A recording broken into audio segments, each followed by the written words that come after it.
Picture this, you're in the Soviet Union, the mid-1980s, and you've been convicted of a crime, maybe theft, maybe speculation, simply buying goods and reselling them at a profit, something that in the USSR was treated as a criminal offense. The trial is over, the sentence is final, you're not Ivan Ivanovich anymore, you're a convict, an article of the criminal code, a term, a unit number, and the first thing the system does to you is send you on the ETAP, the transfer. They pull you out with a barked command, out with your things, and a journey begins that you will never forget. The prison truck, the Avtozak, is a windowless steel van partitioned inside into cramped compartments. In winter, it's a freezer, in summer, an oven. The smallest compartment is called the stakan, the glass, a capsule where you can't sit down at all, only stand pressed flat against the wall.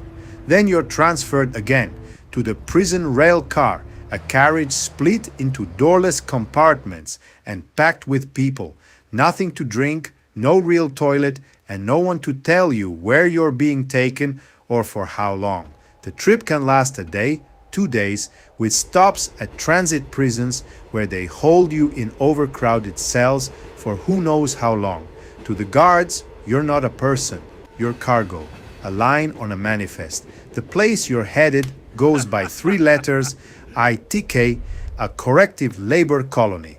One building or several, ringed by a high fence and watchtowers. Inside are cells that often held 10, 20, even 30 men at once.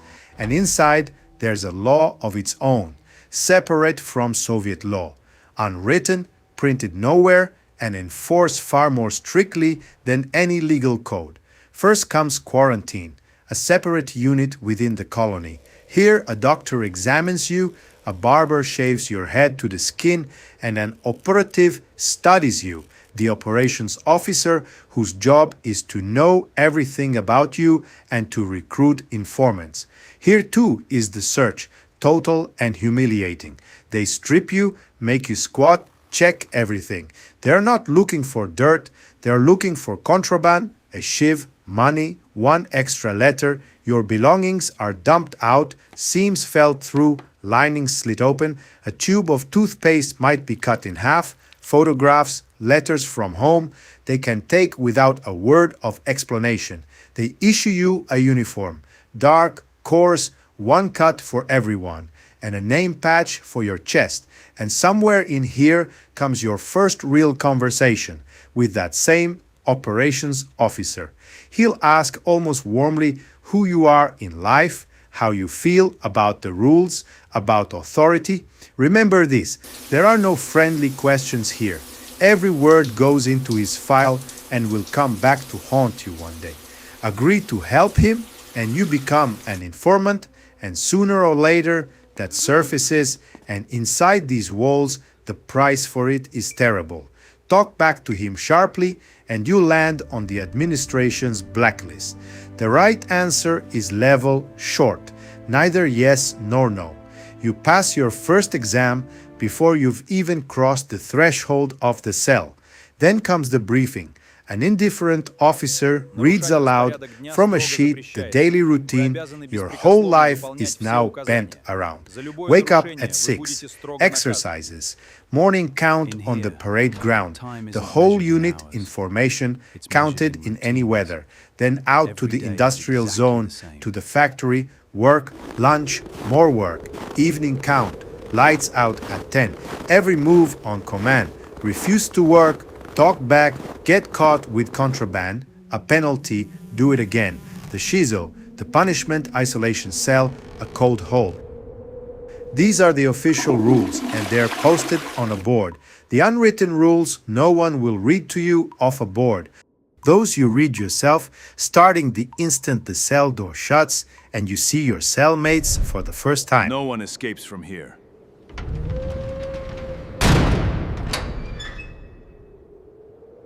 Look around, not head-on, sideways, 20 men, double bunks, a long aisle, the smell of bleach, sweat, and strong tea. And these 20 men are not equal. That one by the window at his own table, older, calm, hands covered in blue tattoos that to a knowing eye read like a resume where he's done time, how much, for what. He doesn't work. He has never worked for the state and never will. To him, that's shameful, beneath him. He doesn't come near the administration more than he has to. This is a blatnoy, one of the criminal caste, maybe even the smotriashchi, the one the thieves' world has appointed to run this place and make sure everyone lives by the ponatia, the thieves' code.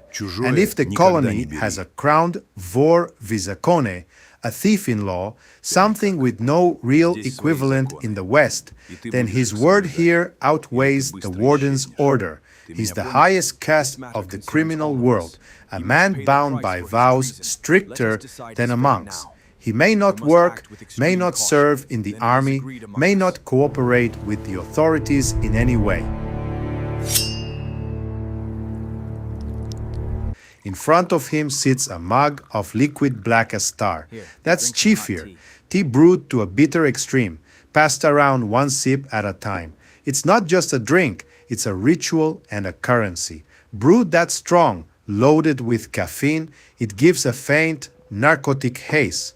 And these men have a common fund, the obshchak, the colony's shared treasury, where tea, cigarettes, and money collect, and out of which the thieves support their own who are in need. Now look at the rest, at the majority. These are the ones who'll be at the machines tomorrow, sewing gloves, cutting metal, making the plan.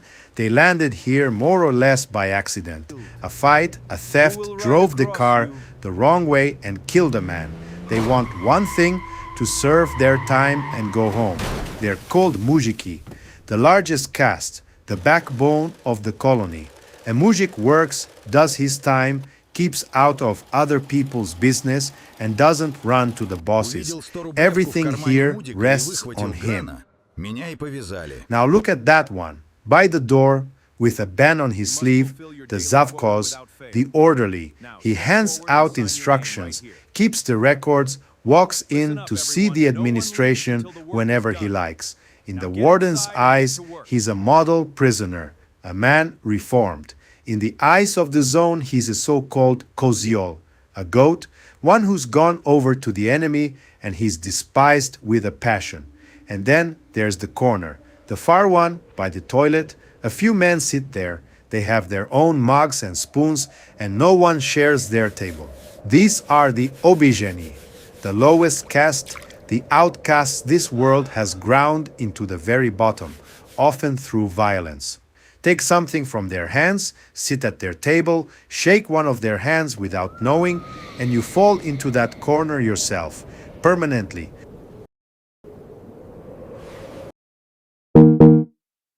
And now they'll come over to talk to you. This is called the propiska, the vetting of a newcomer. They'll ask, seemingly in a friendly way, who are you, where from, what did you go down for, how long did they give you? Sometimes they'll toss you a riddle, a question with a single correct answer known only to insiders. You can't lie. They'll check through their own channels fast, and if they catch you lying, the punishment is brutal, but even the truth has to be delivered by the rules. They'll pour you shifir or hold out a cigarette. Don't rush to be pleased and don't rush to refuse. This too is a test. Take it calmly, without fawning and without three-story thank yous, and you're fine. Start squirming or start groveling, and it's a mark against you. Even if there's only one man beside you, there's no guarantee he's one of yours. He could be the eyes and ears of the operations officer, a policeman whose whole job is to ferret out who's saying what. Lunch is by the whistle. You enter the mess hall on command and sit in your own place. And your place depends on who you are. The thieves eat apart at their own table, which no outsider joins, while off in the far corner, right at the edge, stands the outcast's table, which you can't go near without ending up there yourself for good. The food is plain and the same day after day, a thin soup with a few strands of boiled apart onion and the odd thread of meat, pearl barley, black bread, and a stewed fruit drink or watery kissel. You eat fast, don't linger, don't peer into anyone else's bowl, don't save leftovers for later.